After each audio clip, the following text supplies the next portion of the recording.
Mga lumang kagamitan at ang ilan ay galing pa sa junk shop pinagkakakitaan ng 57 anyos na vintage collector sa Ilocos Norte. Tunghayan sa report. Sa lumang bahay na ito sa Pasukin, Ilocos Norte, matatagpuan ang iba't ibang kagamitan at abubot na gawa sa mga lumang gamit. Ang itinuturing na basura ng iba, binibigyang buhay ng 57 anyos na vintage collector na si William Ragindin. 10 taon na raw itong gumagawa ng mga muebles mula sa mga repurposed materials. Basta lahat ng lumang gamit sa amin is ginagawa namin ng buhay.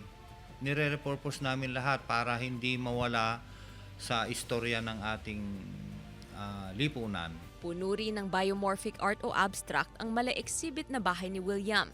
Ang mga driftwood na inanod ng bagyo sa dagat, ginawang dekorasyon. May lumang sewing machine at bike na ginawang mesa. Ginawa namang lampshade ang mga lumang paratroopers helmet. Matyagang nire-repurpose ni William ang mga lumang gamit at kumikita raw siya ng mahigit 15,000 pesos kada buwan. Malakas ang dating ng mga fan ng mga old items. So, hindi kami nababakante.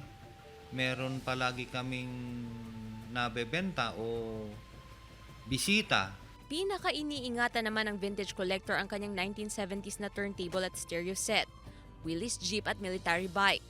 Bukas naman daw ang bahay ni William para sa mga interesado sa vintage items. Hindi naman ako mahilig dati.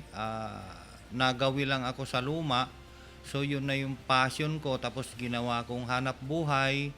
Kaya bago raw itapon ang mga lumang gamit, pag-isipan muna dahil baka pwede pa itong pakinabangan. Kasama si Reynold Velasco, Gab De Luna, 1 North Central Luzon.